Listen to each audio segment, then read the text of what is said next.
माननीय सभासदों, माननीय अध्यक्ष जी,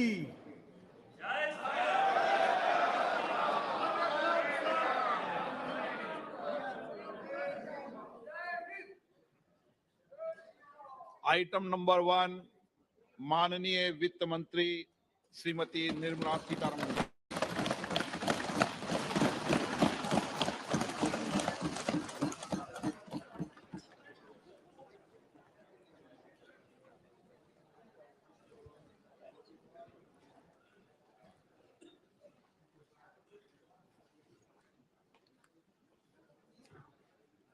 Honorable Speaker, I present the budget for 2023-2024. This is the first budget in Amrit Kal. This budget hopes to build on the foundation laid in the previous budget and the blueprint drawn for India at 100. We envision a prosperous and inclusive India in which the fruits of development will reach all sections and citizens, especially our youth, women, farmers, OBCs, scheduled castes, and scheduled tribes. In the 75th year of our independence, the world has recognized the Indian economy as a bright star. Our current year's economic growth is estimated to be at 7%. It is notable that this is the highest among all the major economies. This is in spite of the massive slowdown globally caused by COVID-19 and the war. The Indian economy is therefore on the right track and despite a time of challenges, heading towards a bright future. Today, as Indians stand with their head held high and the world appreciates India's achievements and successes, we are sure that elders who had fought for India's independence will, with joy, bless us in our endeavors going forward as well. Our focus on wide-ranging reforms and sound policies implemented through Sabka Prayas, resulting in Jan Bhagidari and targeted support to those in need, helped us perform well in trying times. India's rising global profile is because of the several accomplishments. Unique world-class digital public infrastructure, example, Aadhaar, CoWIN, and UPI. COVID vaccination drive in unparalleled scale and speed. Proactive role in frontier areas such as achieving the climate-related goals, Mission Life, and National Hydrogen Mission.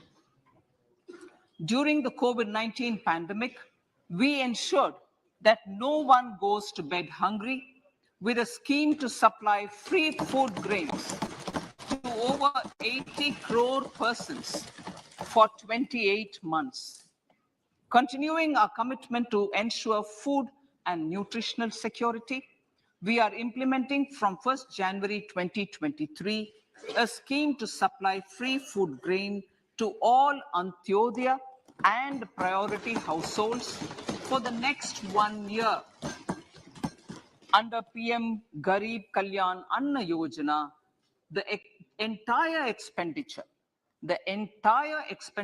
of about 2 lakh crore will be borne by the central government.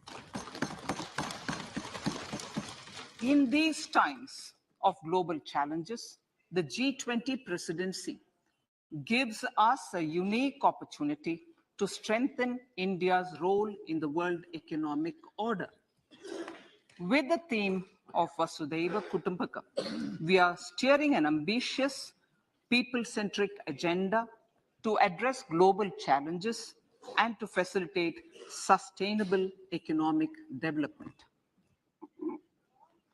The government's efforts since 2014 have ensured for all citizens a better quality of life and life of dignity. The per capita income has more than doubled to 1.97 lakh rupees.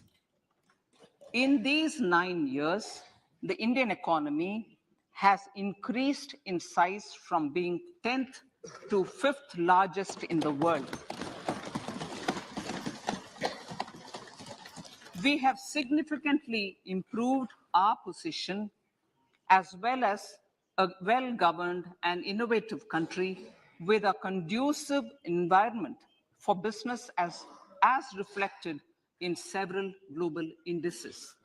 We have made a significant progress in many sustainable development goals.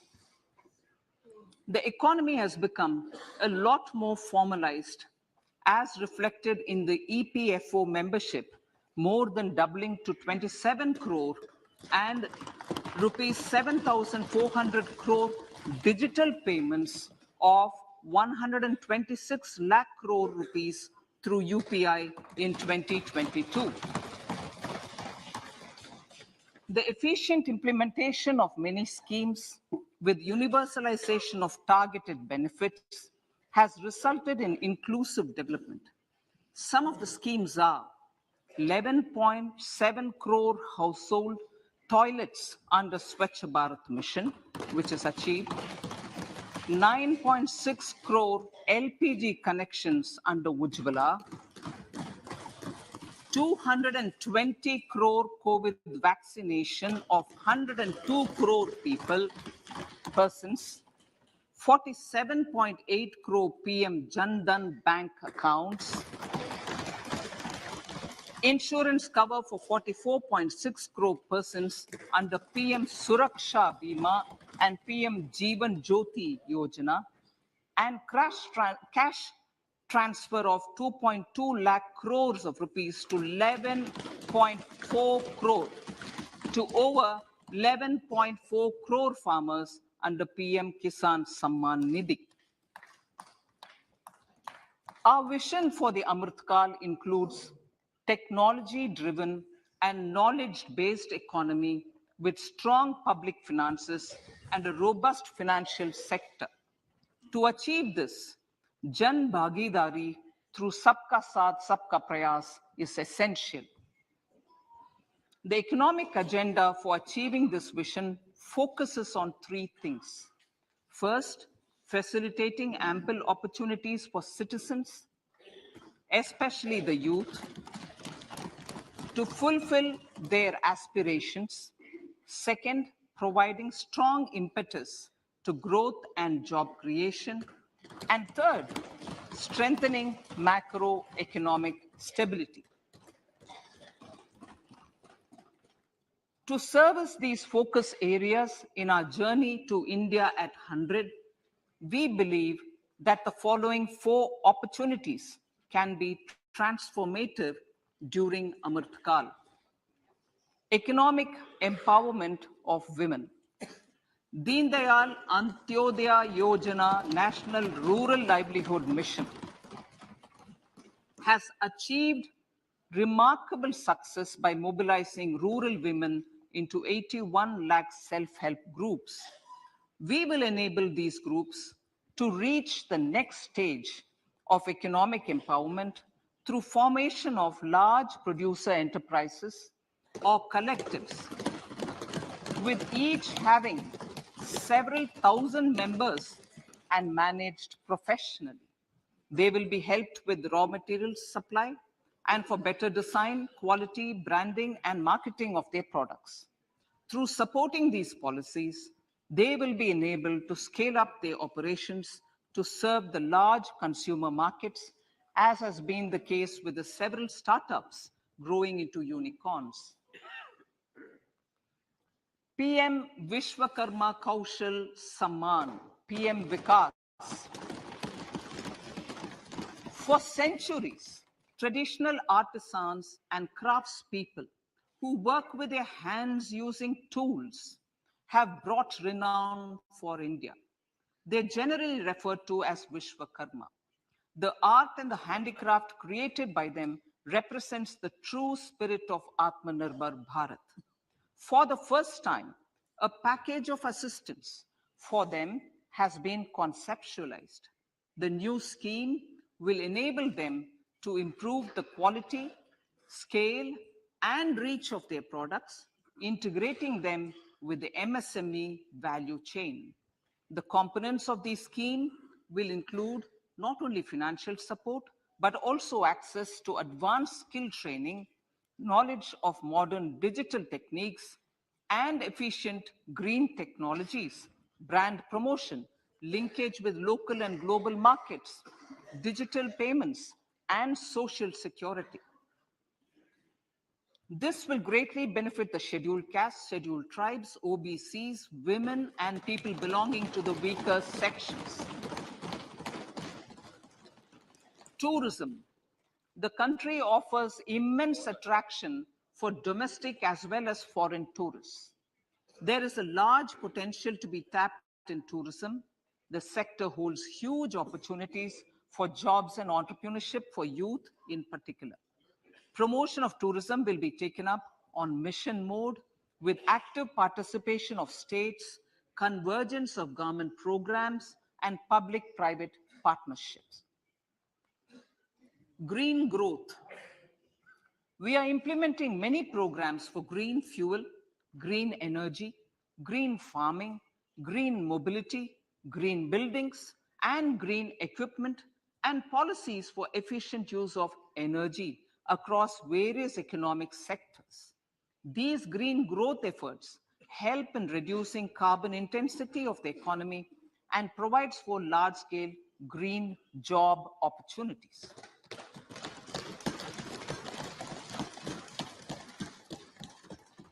Priorities of this budget. The budget adopts the following 7 priorities. They complement each other and act as the Saptarishi guiding us through the Amritkal. Inclusive development, reaching the last mile, infrastructure and investment, unleashing the potential, green growth, youth power, and financial sector. I now speak on the priority number 1, inclusive development. The government's philosophy of Sabka Saath, Sabka Vikas has facilitated inclusive development covering in specific farmers, women, youth, OBCs, scheduled castes, scheduled tribes, Divyangjan, and economically weaker sections, and overall priority for the underprivileged. Vanchiton ko variyata. There has also been a sustained focus on Jammu Kashmir, Ladakh, and the Northeast.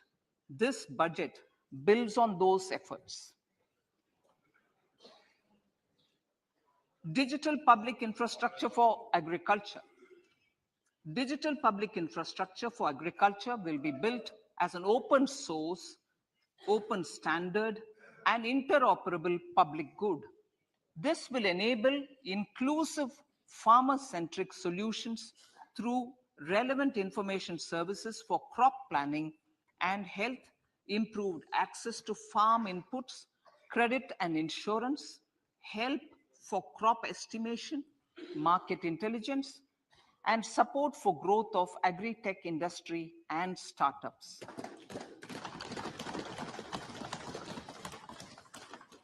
An agriculture accelerator fund. An agriculture accelerator fund will be set up to encourage agri startups by young entrepreneurs in rural areas. The fund will aim at bringing innovative and affordable solutions for challenges faced by farmers. It will also bring in modern technologies to transform agricultural practices, increase productivity and profitability. To enhance the productivity of extra long staple cotton, we will adopt a cluster-based and value chain approach through public-private partnerships. This will mean collaboration between farmers, state, and industry for input supplies, extension services, and market linkages. We will launch an Atmanirbhar Clean Plant program to boost availability of disease-free, quality planting material for high-value horticultural crops at an outlay of 2,200 crores. Global hub for millets which are Sri Anna. India is the forefront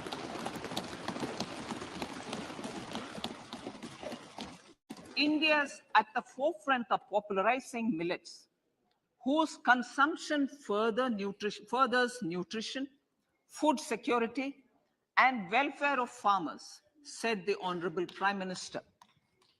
We are the largest producer and second largest exporter of Sri Anna in the world.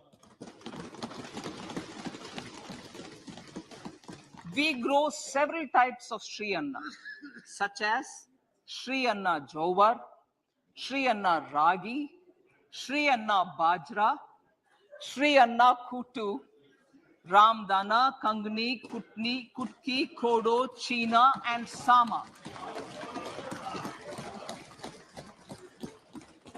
These have a number of health benefits and have been an integral part of our food for centuries.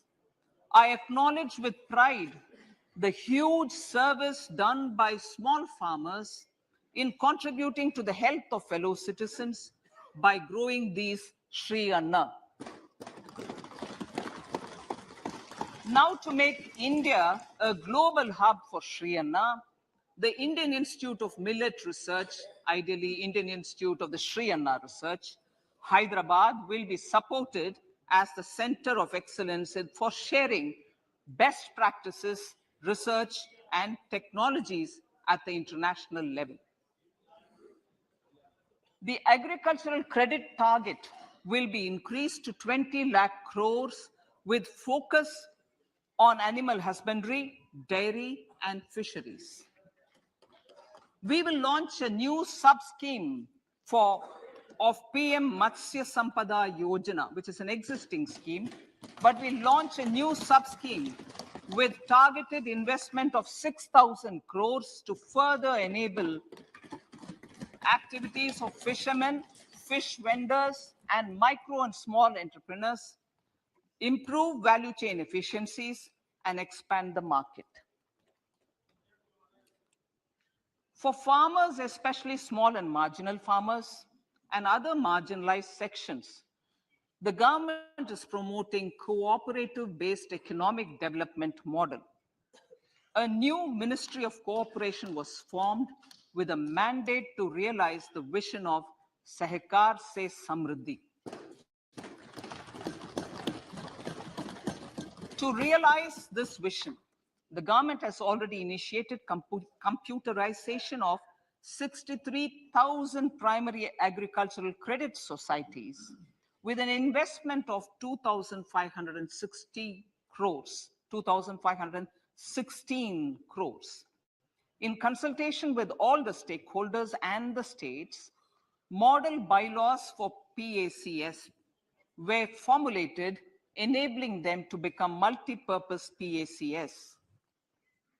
A national cooperative database is being prepared for countrywide mapping of cooperative societies. With this backdrop, we will implement a plan to set up massive decentralized storage capacity.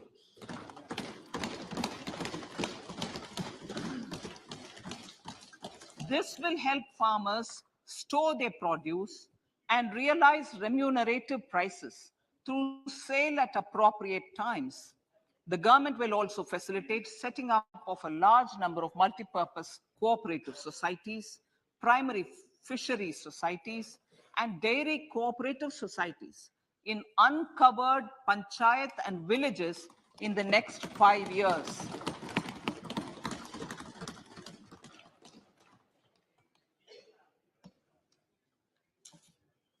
Health, education, and skilling.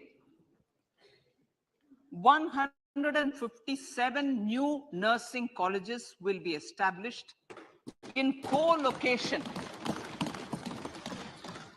in co-location with the existing 157 medical colleges established since 2014. A mission to eliminate sickle cell anemia by 2047 will be launched. It will entail awareness creation, universal screening of 7 crore people in the age group of 0 to 40 years in affected tribal areas, and counseling through collaborative efforts of central ministries and state governments. Facilities in select ICMR labs, Indian Council for Medical Research Labs, will be made available for research by public and private medical college faculty and private sector R&D teams for encouraging collaborative research and innovation. A new program to promote research and innovation in pharmaceuticals will be taken up through centers of excellence.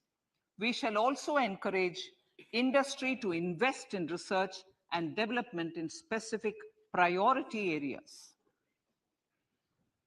Dedicated multidisciplinary courses for medical devices will be supported in existing institutions to ensure availability of skilled manpower for futuristic medical technologies, high-end manufacturing, and research. Teachers training. Teachers training will be re-envisioned through innovative pedagogy, curriculum transaction, continuous professional development, dipstick surveys, and ICT implementation. The District Institute of Education and Training will be developed as vibrant institutes of excellence for this purpose.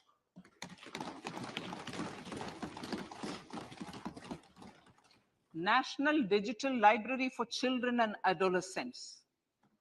A National Digital Library for Children and Adolescents will be set up for facilitating availability of quality books across geographies, languages, genres, and levels, and device-agnostic accessibility. States will be encouraged to set up physical libraries for them at panchayat and ward levels and provide infrastructure for accessing the National Digital Library resources. Additionally, to build a culture of reading and to make up for pandemic time learning loss, the National Book Trust, the Children's Book Trust, and other sources will be encouraged to provide and replenish non-curricular titles in regional languages and in English to these physical libraries. Collaboration with NGOs that work in literacy will also be a part of this initiative to inculcate financial literacy. Financial sector regulators and organizations will be encouraged to provide age-appropriate reading material to these libraries. I move to priority 2, reaching the last mile. Prime Minister Vajpayee's government had formed the Ministry of Tribal Affairs and the Department of Development of Northeast Region to provide a sharper focus to the objective of reaching the last mile. Our government has formed the ministries of Ayush, Fisheries, Animal Husbandry and Dairying, Skill Development, Jal Shakti, and Cooperation.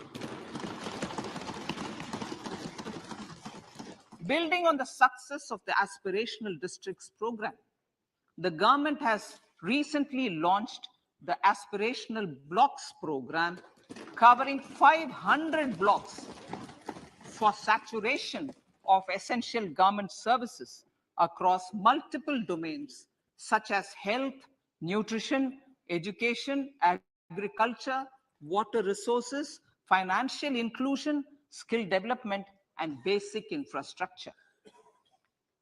Manya Speaker, sir, Pradhan Mantri PVTG, which is Primitive Vulnerable Tribal Groups Development Mission, is being launched. To improve socio-economic conditions of the particularly vulnerable tribal groups, the PVTGs as we refer them to. Pradhan Mantri PVTG Development Mission will be launched. This will saturate PVTG families and habitations with basic facilities such as safe housing, clean drinking water and sanitation, improved access to education, health, nutrition, road and telecom connectivity, and sustainable livelihood opportunities. An amount of 15,000 crores will be made available to implement the mission in the next 3 years under the Development Action Plan for the Scheduled Tribes. Ekalavya Model Residential Schools. In the next 3 years, Center will recruit 38,800 teachers and support staff for the 740 Ekalavya Model Residential Schools, which is serving 3.5 lakh tribal students.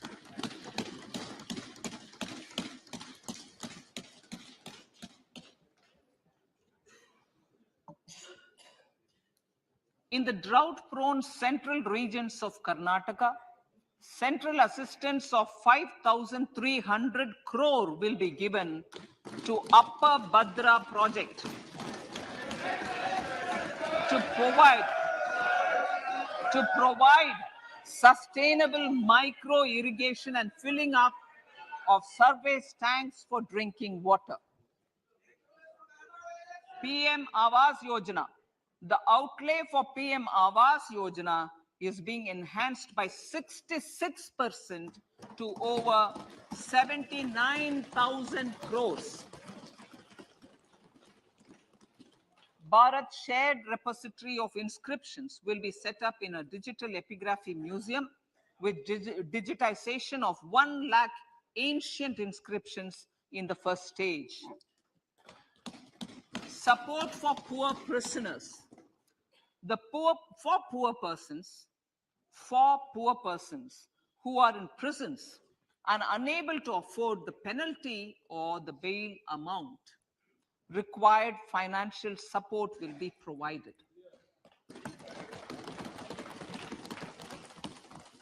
Priority number 3, infrastructure and investment. Investments in infrastructure and productive capacity have a large multiplier impact on growth and employment. After the subdued period of the pandemic, private investments are growing again. The budget takes the lead once again to ramp up the virtuous cycle of investment and job creation. Honorable Speaker, sir, the capital investment outlay is being increased steeply for the 3rd year in a row by 33% to 10 lakh crores, which would be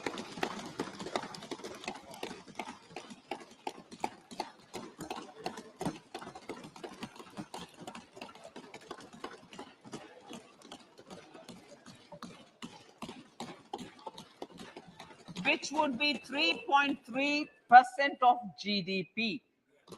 This will almost be 3 times the outlay made in 2019-20.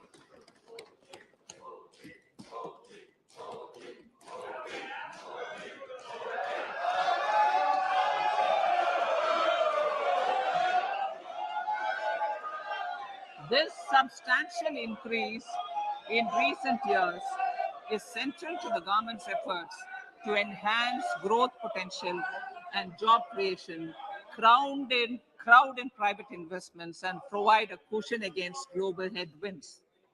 The direct capital investment by the center is complemented by the provision made for creation of capital assets through grants and aids to state.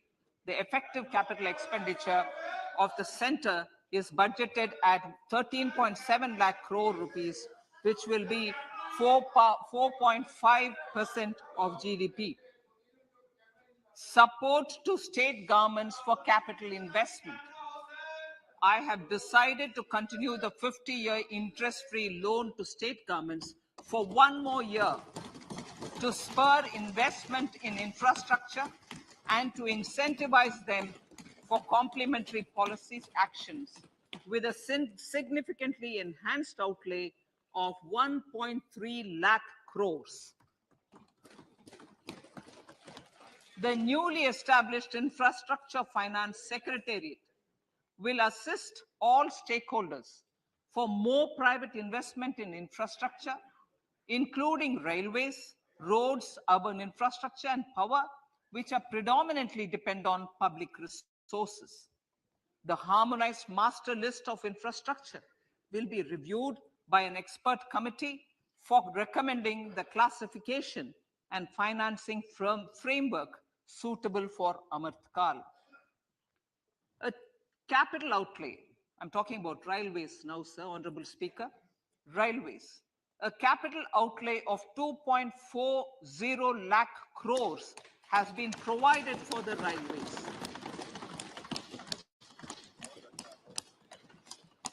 This is the highest ever outlay this highest ever outlay is about 9 times the outlay made in 2013-14. 100 critical transport infrastructure projects for last and first mile connectivity for ports, coal, steel, fertilizer, and food grain sectors have been identified. They will be taken up on priority with investment of 75,000 crores, including 15,000 crore from private sources.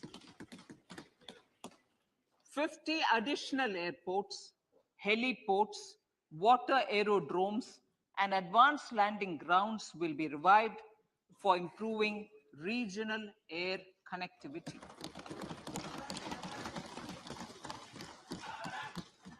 Sustainable cities for tomorrow.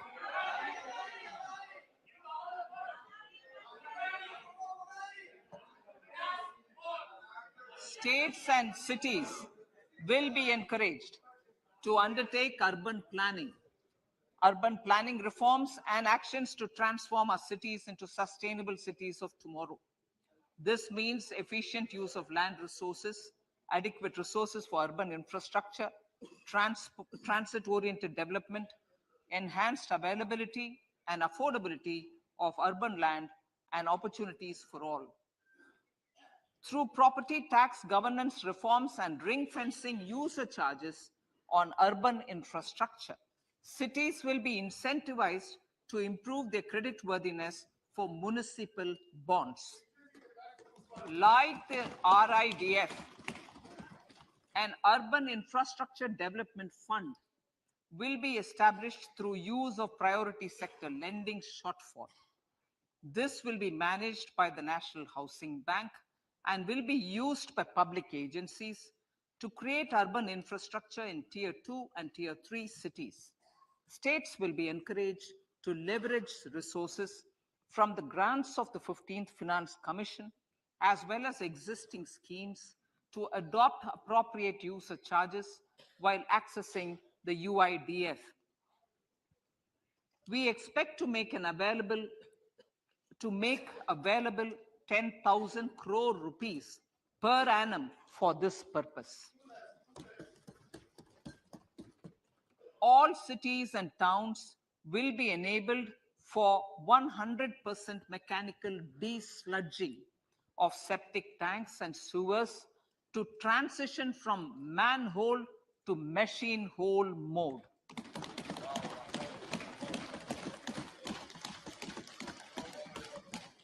Enhanced focus will be provided for scientific management of dry and wet waste.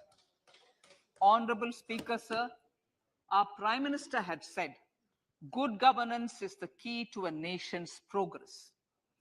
Our government is committed to providing a transparent and accountable administration which works for the betterment and welfare of common citizens.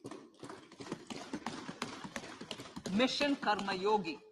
Under Mission Karma Yogi, center, states, and the union territories are making and implementing capacity building plans for civil servants. The government has also launched an integrated online training platform, I Got Karma Yogi, to provide continuous learning opportunities for lakhs of government employees to upgrade their skills and facilitate people-centric approach. Sir, for enhancing ease of doing business, more than 39,000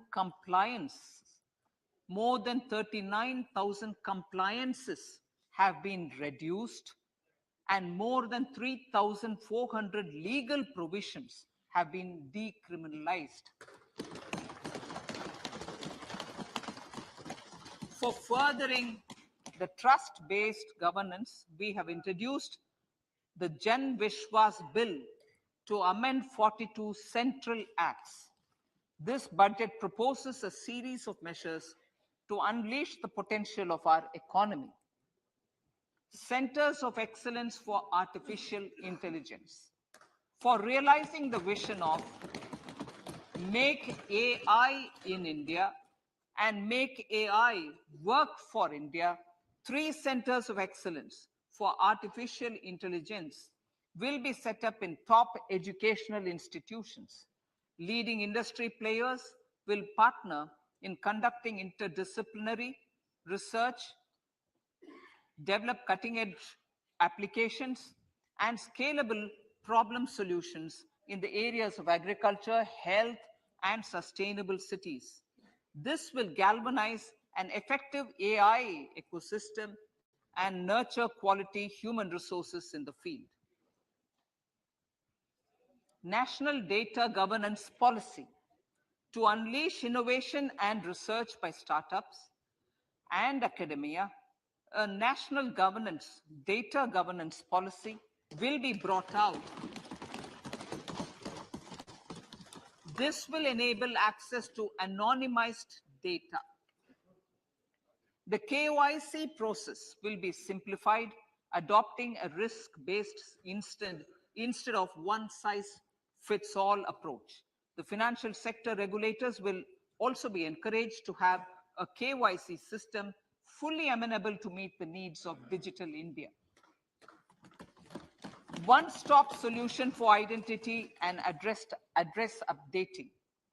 A one-stop solution for reconciliation and updating of identity and address of individuals maintained by various government agencies, regulators, and regulated entities will be established using DigiLocker service and Aadhaar as foundational identity. Speaker, sir, common business identifier. For the business establishments required to have a permanent account number, the PAN will be used as the common identifier for all digital systems of specified government agencies. This will bring ease of doing business, and it will be facilitated through a legal mandate. For obviating the need for separate submission of same information to different government agencies, a system of unified filing process will be set up. Such filing of information or return in simplified forms on a common portal will be shared with other agencies as per the filer's choice. Vivad Se Vishwas 1, relief for MSMEs. In cases of failure by MSMEs to execute contracts during the COVID period, 95% of the forfeited amount relating to the bid or performance security will be returned to them by government and government undertakings. This will provide relief to the MSMEs. Vivad Se Vishwas 2, settling contractual disputes. to settle contractual disputes of government and government undertakings, wherein arbitral award is under challenge in a court, a voluntary settlement scheme with standardized terms will be introduced. This will be done by offering graded settlement terms depending on pendency level of the dispute. The state support mission of Niti Aayog will be continued for 3 years for our collective efforts towards national priorities. Result-based financing. To better allocate scarce resources for competing development needs, the financing of select schemes will be changed on a pilot basis from input-based to result-based. E-courts. For efficient administration of justice, phase 3 of e-courts projects phase 3 of the e-courts project will be launched with an outlay of 7,000 crores. Fintech services in India have been facilitated by our digital public infrastructure, including Aadhaar, PM Jan Dhan Yojana, Video, KYC, India Stack, and UPI. To enable more fintech innovative services, the scope of documents available in DigiLocker for individuals will be expanded. An entity DigiLocker will be set up for the use by MSMEs, large businesses, and also charitable trusts. This will be towards storing and sharing documents online securely whenever needed with various authorities, regulators, banks, and other business entities. 5G services. 100 labs for developing applications using 5G services will be set up in engineering institutions.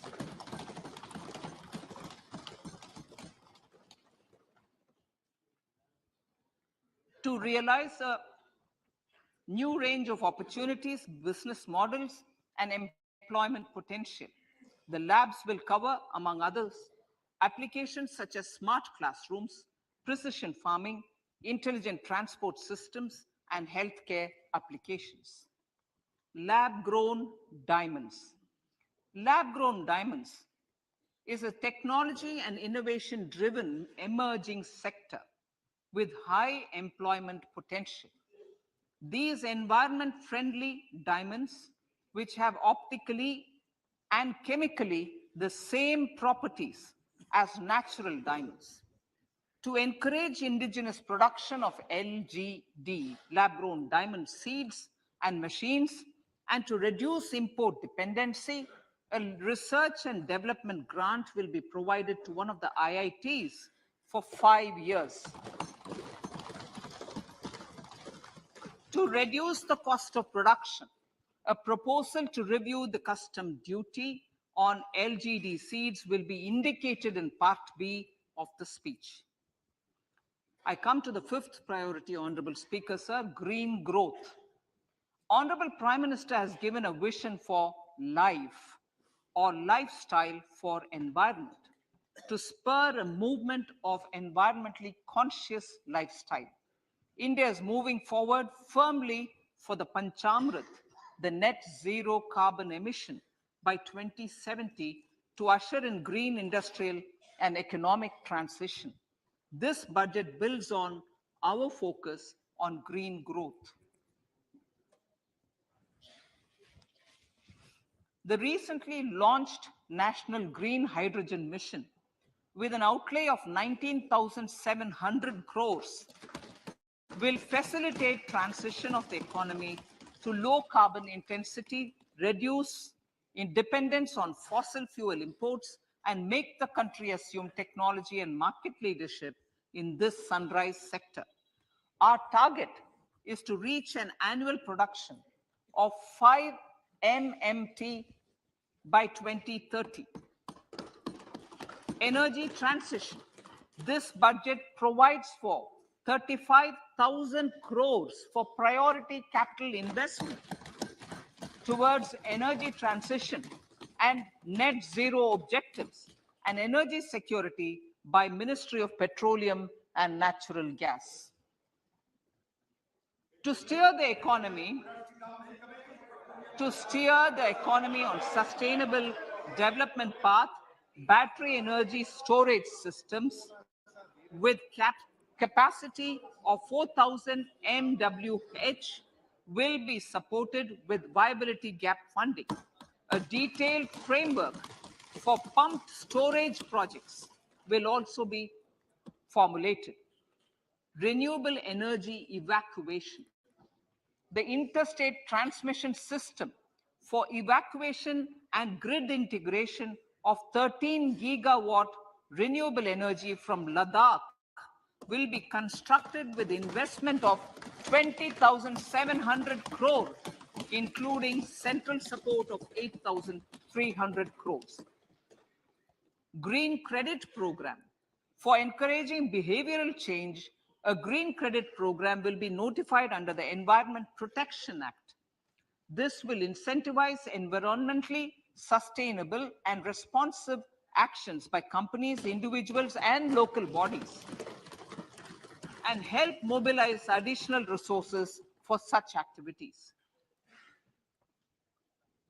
PM Program for Restoration, Awareness, Nourishment, and Amelioration of Mother Earth, PM Pranam, will be launched to incentivize states and union territories to promote alternative fertilizers and balanced use of chemical fertilizers. Go Bardhan Scheme.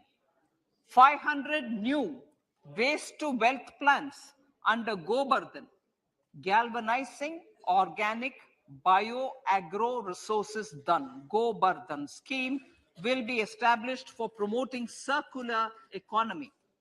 These will include 200 compressed biogas plants, including 75 plants in urban areas and 300 community or cluster-based plants at a total investment of 10,000 crores.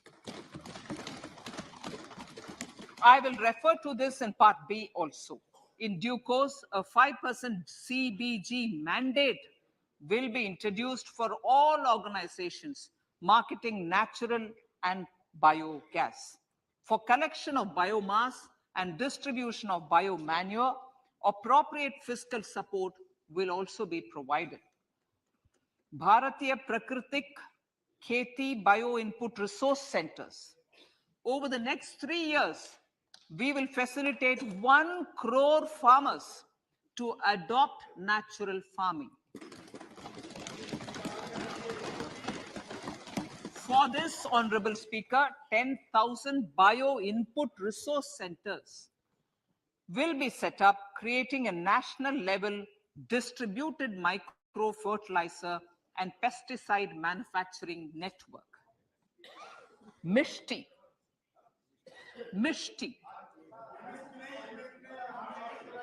Building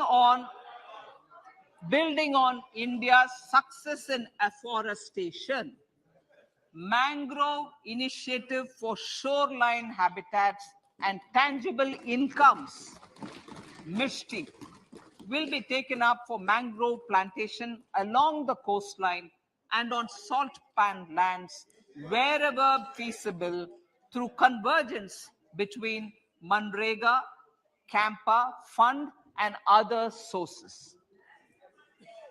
Amrit Dharohar. Wetlands are vital ecosystems which sustain biological diversity. In his latest Mann Ki Baat, the Prime Minister said, now, I quote, now the total number of Ramsar sites in our country has increased to 75, whereas before 2014, there were only 26, unquote. Local communities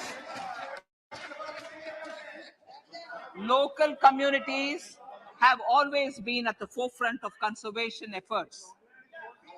The government will promote their unique conservation values through Amrit Dharohar, a scheme that will be implemented over the next 3 years to encourage optimal use of wetlands and enhance biodiversity, carbon stock, ecotourism opportunities, and income generation for local communities. Coastal shipping. Coastal shipping will be promoted as the energy efficient and lower cost mode of transport, both for passengers and freight, through PPP mode with viability gap funding. Vehicle replacement. Vehicle replacement is an important continuing policy, replacing the old I know, replacing, absolutely, thank you. Replacing old polluting vehicles. Maybe applicable, right? Replacing old polluting vehicles is an important part of greening our economy. In furtherance of the vehicle scrapping policy mentioned in Budget 21-22, I have allocated adequate funds to scrap old vehicles of the central government. States will also be supported in replacing old vehicles and old state ambulances. Honorable Speaker, sir, I move to priority 6, youth power. To empower our youth and help the Amrit PD realize their dreams, we have formulated the National Education Policy, which is very wide in its scope, but one of the things is also to focus on skilling, adopted economic policies that facilitate job creation at scale and have supported business opportunities. Pradhan Mantri Kaushal Vikas Yojana. Pradhan Mantri Kaushal Vikas Yojana 4.0 will be launched to skill lakhs of youth within the next 3 years. On-job training, industry partnership, and alignment of courses with needs of industry will be emphasized. The scheme will also cover new age courses for Industry 4.0 like coding, AI, robotics, mechatronics, IoT, 3D printing, drones, and other soft skills. To skill youth for international opportunities, 30 Skill India International Centers will be set up across different states. The digital ecosystem for skilling will be further expanded with the launch of a unified Skill India digital platform for enabling demand-based formal skilling, linking with employers, including MSMEs, and facilitating access to entrepreneurship schemes. To provide stipend support to 47 lakh youths in 3 years, direct benefit transfer under a pan-India national apprenticeship promotion scheme will be rolled out. Tourism. Honorable Speaker, sir, with an integrated and innovative approach, at least 50 destinations will be selected through challenge mode. In addition to aspects such as physical connectivity, virtual connectivity, tourist guides, high standards for food streets, and tourist security, all the relevant aspects would be made available on an app to enhance tourist experience. Every destination would be developed as a complete package. The focus of development of tourism would be on domestic as well as foreign tourists.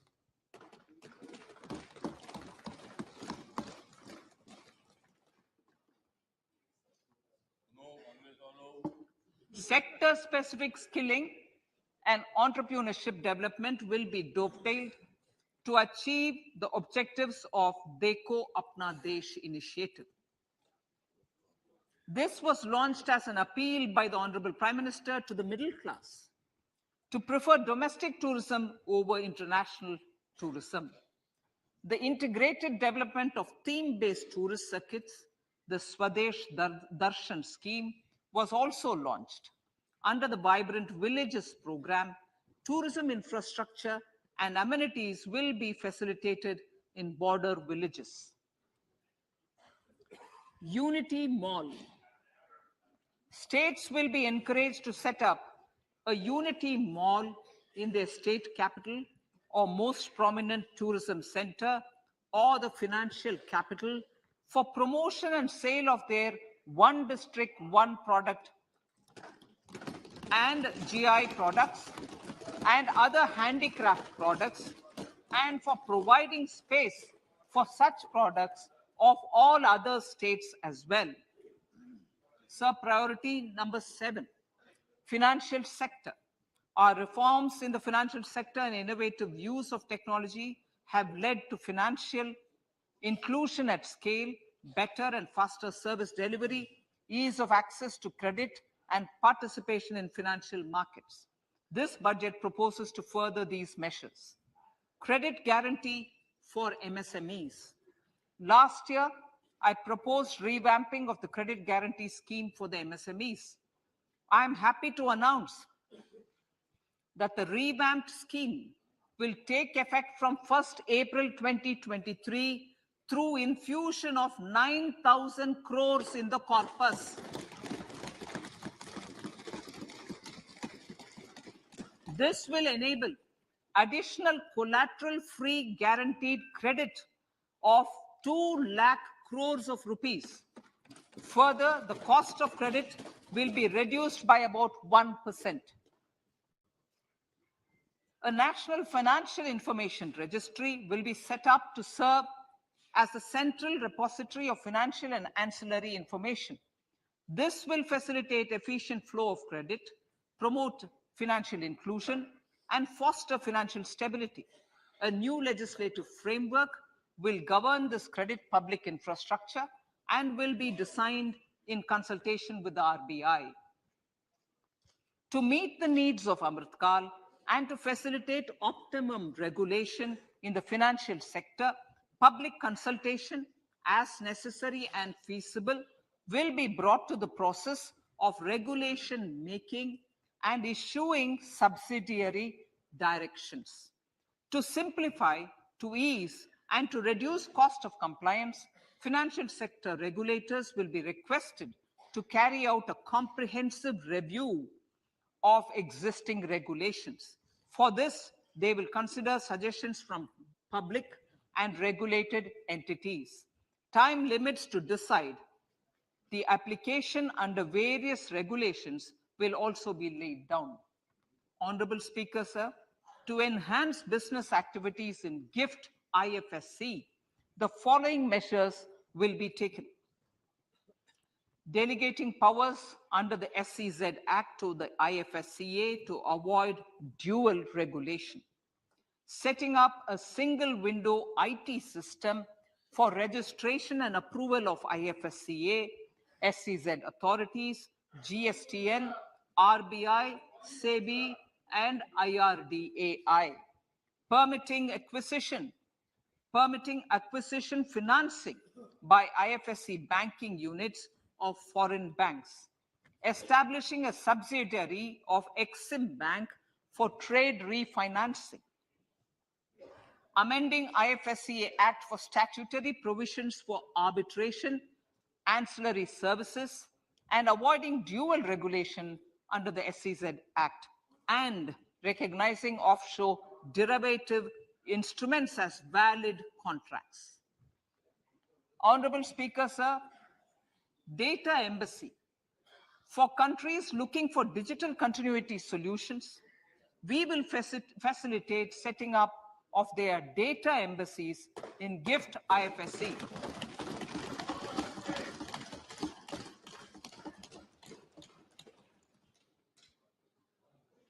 Improving governance and investor protection in banking sector.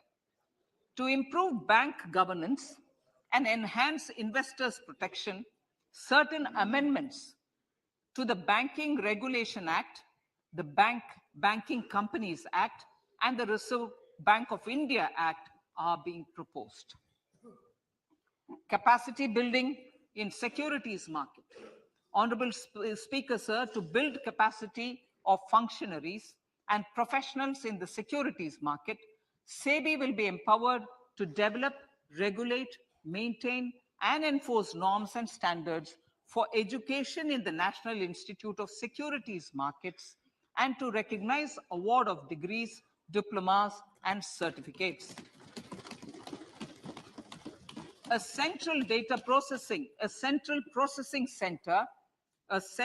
processing center will be set up for faster response to companies through centralized handling of various forms filed with field officers under the Companies Act.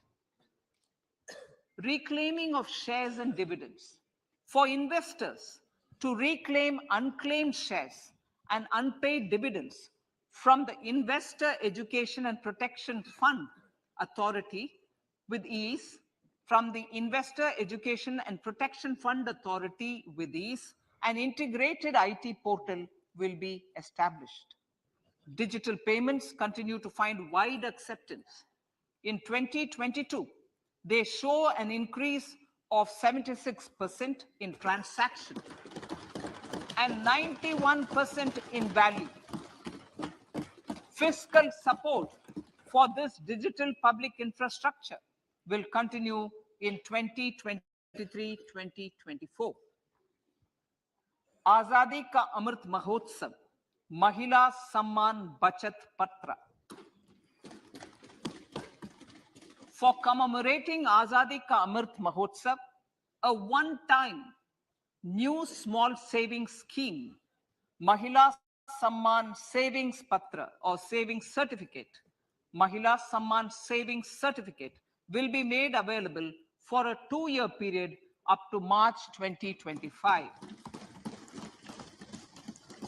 This will offer deposit facility up to 2 lakh in the name of a woman or girls for a tenor of 2 years at fixed interest rate of 7.5% with partial withdrawal option. Senior citizens. The maximum deposit limit for senior citizens savings scheme will be enhanced from 15 lakh to 30 lakhs of rupees.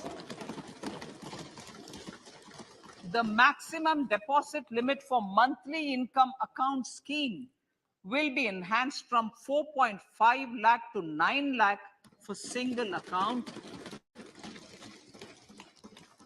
and from 9 lakh to 15 lakh for joint account.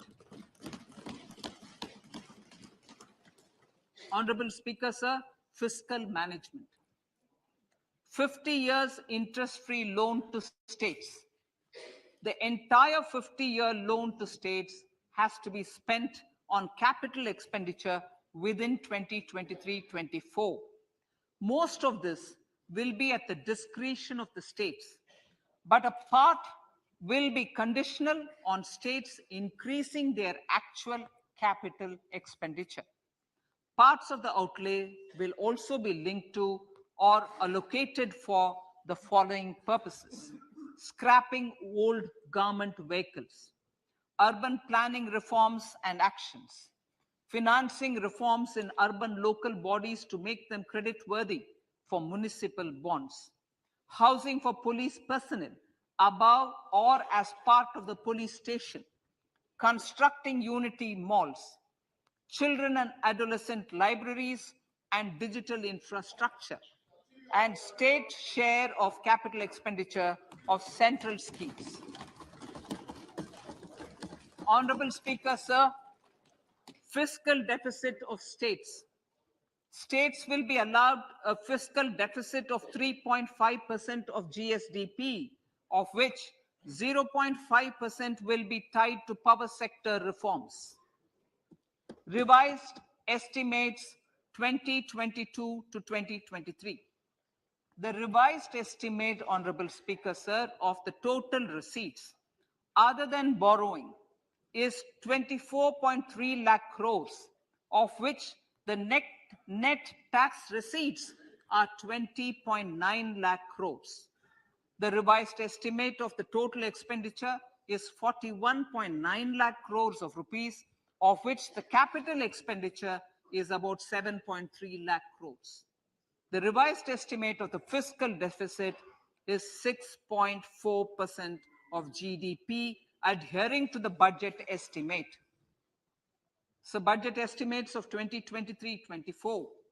Coming to 2023-24, the total receipts other than borrowings and the total expenditure are estimated at 27.2 lakh crores and 45 lakh crores respectively. The net tax receipts are estimated at 23.3 lakh crores. The fiscal deficit is estimated to be 5.9% of the GDP.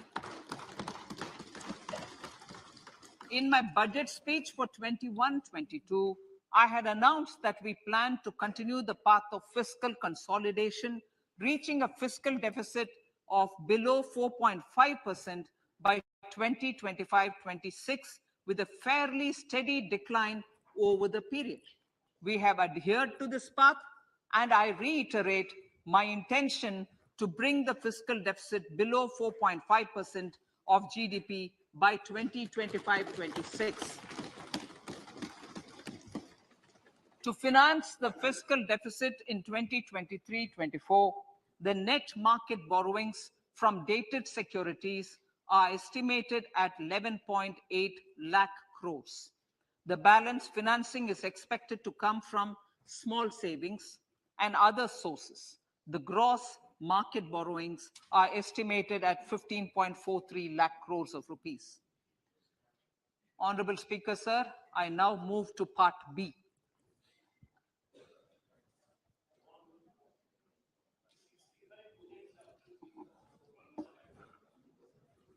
Indirect taxes. My indirect tax proposals will aim to promote exports, boost domestic manufacturing, enhance domestic value addition, encourage green energy and mobility. A simplified tax structure with fewer tax rates helps in reducing compliance burden and improving tax administration. I propose to reduce the number of basic customs duty rates on goods other than textiles and agriculture from 21 to 13. As a result, there are minor changes in the basic custom duties, cesses and surcharges on some items including toys, bicycle, automobiles and naphtha. Green mobility. To avoid cascading of taxes on blended compressed natural gas, I propose to exempt excise duty on GST paid compressed biogas contained in it. To further provide impetus to green mobility, customs duty exemptions is being extended to import of capital goods and machinery required for manufacture of lithium-ion cells for batteries used in electrical vehicles as well. Electronics. As a result of various initiatives of the government, including phased manufacturing program, mobile phone production in India has increased from 5.8 crore units valued at about 18,900 crore in 2014-15 to 31 crore units valued at 2,75,000 crore in the last financial year. To further deepen domestic value addition in manufacturing of mobile phones, I propose to provide relief to customs duty. I propose to provide relief in customs duty on import of certain parts and inputs like camera lens and continue the concessional duty on lithium-ion cells for batteries for another year. Similarly, to promote value addition in manufacture of televisions, I propose to reduce the basic customs duty on parts of open cells of TV panels to 2.5%. Electrical. To rectify inversion of duty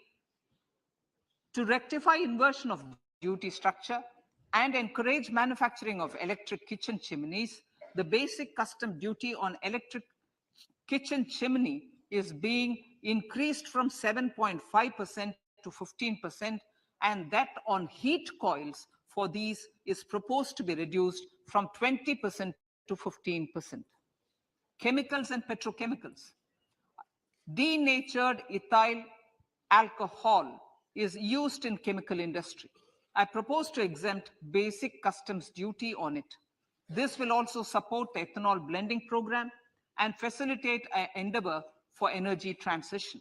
Basic customs duty is also being reduced on acid-grade fluorospar from 5% to 2.5% to make the domestic fluorochemicals industry competitive. Further, the basic customs duty on crude glycerin for use in manufacture of epichlorohydrin is proposed to be reduced from 7.5% to 2.5%.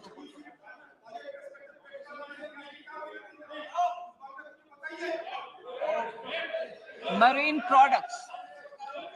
In the last financial year, marine products recorded the highest export growth, benefiting farmers in the coastal states of the country. To further enhance the export competitiveness of marine products, particularly shrimps, duty is being reduced on key inputs for domestic manufacture of shrimp feed. India is a global leader, as I said in part A, in cutting and polishing of natural diamonds, contributing about 3/4 of the global turnover by value. With the depletion of deposits of natural diamonds, the industry is moving towards lab-grown diamonds, and it holds huge promise. To seize this opportunity, I propose to reduce the basic customs duty on seeds used in their manufacture. Custom duties on doré and bars of gold and platinum were increased earlier this fiscal. I propose to increase the duties on articles made therefrom to enhance the duty differential. I also propose to increase the import duty on silver doors, bars, and articles to align them with that on gold and platinum. To facilitate availability of raw materials for the steel sector, exemptions from basic custom duty on raw materials for manufacture of CRGO steel, ferrous scrap, and nickel cathode is being continued. Similarly, the concessional BCD of 2.5% on copper scrap is also being continued to ensure the availability of raw materials for secondary copper producers who are mainly in the MSME sectors. Compounded rubber. The basic custom duty rate on compounded rubber is being increased from 10% to 25% or 30 kg, whichever is lower, at par with that of natural rubber other than latex, to curb circumvention of duty. Cigarettes. National calamity contingent duty on specified cigarettes was last revised 3 years ago. This is proposed to be revised upwards by about 16%. Direct taxes. I now come to my direct tax proposals. Honorable Speaker, these proposals aim to maintain continuity and stability of taxation, further simplify and rationalize various provisions to reduce the compliance burden, promote the entrepreneurial spirit, and provide tax relief to citizens. It has been constant endeavor of the Income Tax Department to improve taxpayer services by making compliance easy and smooth. Our taxpayers portal received a maximum of 72 lakh returns in a day, processed more than 6.5 crore returns this year. Average processing period reduced from 93 days in financial year 13-14 to 16 days only now. And 45% of the returns were processed within 24 hours. We intend to further improve this, roll out the next generation common IT return form for taxpayer convenience, and also plan to strengthen the grievance redressal mechanism. MSMEs and professionals. MSMEs are growth engines of our economy.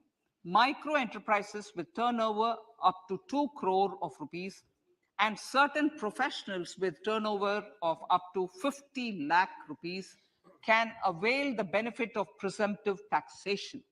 I propose to provide enhanced limits of 3 crore and 75 lakh respectively to the taxpayers whose cash receipts are no more than 5%. Whose cash receipts are no more than 5%. Moreover, to support MSMEs in timely receipt of payments, I propose to allow deduction for expenditure incurred on payments made to them only when payment is actually made. Cooperation. Cooperation is a value to be cherished. In realizing our Prime Minister's goal for Sehkar Se Samriddhi and his resolve to connect the spirit of cooperation with the spirit of Amrit Kal, in addition to the measures proposed in Part A, I have a slew of proposals for the cooperation sector. First, new cooperatives that commence manufacturing activities till 2024, 31st March, shall get the benefit of a lower tax rate of 15%, as is presently available to new manufacturing companies. Secondly, I propose to provide an opportunity to sugar cooperatives to claim payments made to sugarcane farmers for the period prior to the assessment year 2016-17 as expenditure. This is expected to provide them a relief of almost 10,000 crores. Thirdly, I'm providing a higher limit of 2 lakh per member for cash deposits to loans in cash by primary agricultural cooperative societies and primary cooperative agriculture and rural development banks. I repeat that. Thirdly, I'm providing a higher limit of 2 lakh per member for cash deposits to and loans in cash by primary agricultural cooperative societies and primary cooperative agricultural and rural development banks. Similarly, a higher limit of 3 crore for TDS on cash withdrawal is being provided to cooperative societies. Startups.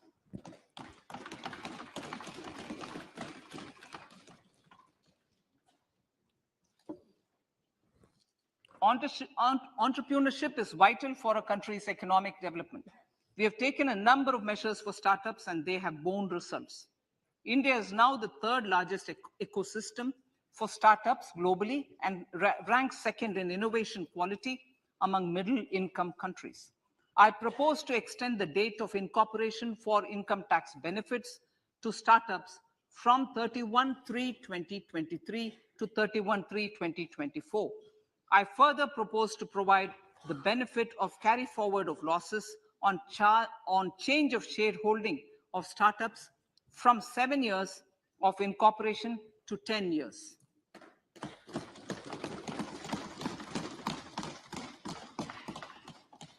To reduce the pendency of appeals at commissioner level, I propose to deploy about 100 joint commissioners for disposal of small appeals. We shall also be more selective in taking up cases for scrutiny of returns already received this year. Better targeting of tax concessions. For better targeting of tax concessions and exemptions, I propose to cap deduction from capital gains on investment in residential house under Section 54 and Section 54F to 10 crores. Another proposal with similar intent is to limit income tax exemption from proceeds of insurance policies with very high value. Rationalization. Honorable Speaker, sir, there are a number of proposals relating to rationalization and simplification. Income of authorities, boards, and commissions set up by statutes of union or state for the purpose of housing, development of cities, towns, and villages, and regulating and developing an activity or matter is proposed to be exempted from income tax. Other major measures in this direction are removing the minimum threshold of 10,000 for TDS and clarifying taxability relating to online gaming, not treating conversion of gold into electronic gold receipts and vice versa as capital gains, reducing the TDS rate from 30% to 20% on taxable portion of EPF withdrawals in non-PAN cases, and taxation on income for market-linked debentures. Other major proposals in the finance bill relate to the following: extension of period of tax benefits to funds relocating to IFSC, GIFT City till 31/3/2025, decriminalization under Section 276A of the Income Tax Act, allowing carry forward of losses on strategic disinvestment, including that of IDBI Bank, and providing EEE status to Agnivir Fund. Personal income tax.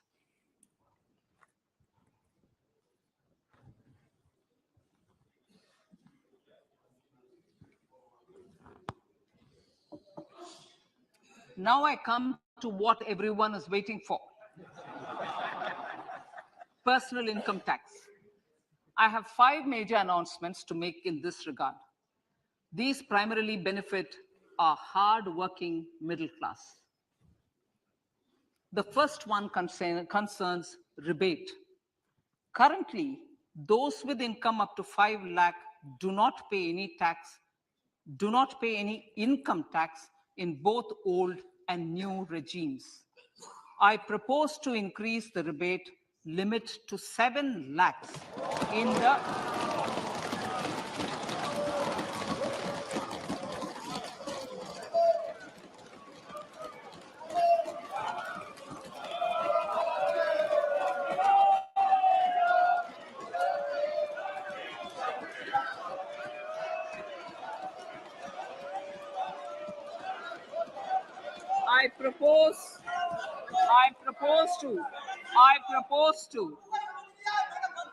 I propose to increase the rebate limit to 7 lakh in the new tax regime. Thus, persons in the new tax regime with income up to 7 lakhs will not have to pay any tax at all. The second proposal relates to middle-class individuals. I had introduced in the year 2020 the new personal income tax regime with 6 income slabs starting from 2.5 lakh. I propose to change the tax structure in this regime by reducing the number of slabs to 5 and increasing the tax exemption limit to 3 lakhs. The new tax rates are 0 to 3 lakh, nil. 3 to 6 lakhs, 5%. 6 to 9 lakhs, 10%. 9 to 12 lakh, 15%. 12 to 15 lakhs, 20%. And above 15 lakhs, 30%. This will provide major relief to all taxpayers in the new regime. An individual with an annual income of 9 lakhs will be required to pay only 45,000 rupees. This is only 5% of his or her income. It is a reduction of 25% on what he or she is required to pay now. That is 60,000. So in the place of 60,000, it is now only 45,000. Similarly, an individual with an income of 15 lakh rupees would be required to pay only 1.5 lakh or 10% of his income or her income, a reduction of 20% from the existing liability of 1,87,500 rupees. My third proposal is for the salaried class and the pensioners, including family pensioners, for whom I propose to extend the benefit of standard deduction to the new tax regime. Each salaried person with an income of 15.5 lakh rupees or more will thus stand to benefit by 52,500 rupees. My fourth announcement in personal income tax is regarding the highest tax rate, which in our country is 42.74%. This is among the highest in the world. I propose to reduce the highest surcharge I propose to reduce the highest surcharge rate from 37% to 25% in the new tax regime.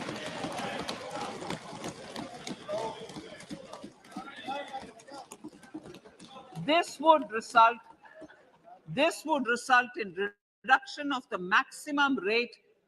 This would result in the reduction of the maximum tax rate to 39%. Lastly, the limit of 3 lakh rupees for tax exemption on leave encashment on retirement of non-government salaried employees was last fixed in the year 2002, when the highest basic pay in the government was only 30,000 rupees per month. In line with the increase in the government salaries, I am proposing to increase this limit to 25 lakh rupees.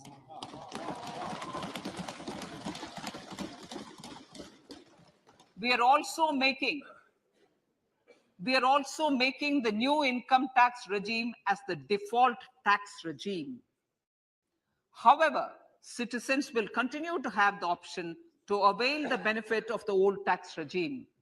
Apart from these, I'm also making some other changes as given in the annexure. As a result of these proposals, revenue of about 38,000 crore to 37,000 crore in direct taxes and rupees 1,000 crore in indirect taxes will be foregone, while revenue of about 3,000 crore will be additionally mobilized. Thus, the total revenue foregone is about 35,000 crores annually. Honorable Speaker, sir, with these words, I commend the budget to this August House.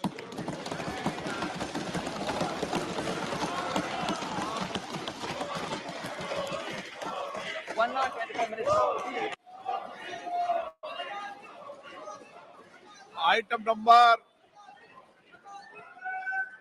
1 माननीय item number 2 Shrimati Nirmala Sitharaman ji. Sir, with your permission, I lay on the table of the following statements. Under Section 3(1) of the Fiscal Responsibility Budget Management Act 2003, 1. Medium-term fiscal policy cum fiscal policy strategy statement and macroeconomic framework statement. माननीय सदस्यगण, जैसा कि आपको समाचार भाग 2 के माध्यम से पहले ही सूचित किया जा चुका है कि माननीय वित्त मंत्री जी के बजट भाषण की प्रतियां हार्ड कॉपी के रूप में उपलब्ध कराई गई है. आप बजट भाषण की अपनी अपनी प्रति प्रकाशन पलक से ले लें. आपको यह भी सूचित किया जाता है कि माननीय मंत्री द्वारा बजट प्रस्तुत किए जाने के पश्चात उसकी प्रतियां आपको मेंबर्स पोर्टल के माध्यम से उपलब्ध करा दी जाएगी.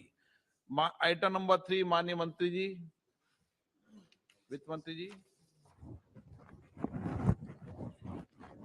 Sir, with your permission, I rise to move for leave to introduce the Finance Bill 2023. प्रश्न ये कि विधेयक को पुनर्स्थापित करने की अनुमति प्रदान की जाए. जो सदस्य इसके पक्ष में हाँ कहें, जो सदस्य विरोध में ना कहें. मेरे विचार में निर्णय हाँ वालों के पक्ष में. माननीय मंत्री जी विधेयक को पुनर्स्थापित करें. Sir, I introduce the bill. सभा की कार्रवाई कल गुरुवार दिनांक 2 फरवरी 2023 को प्राप्त 11 बजे तक के लिए स्थगित की जाती है.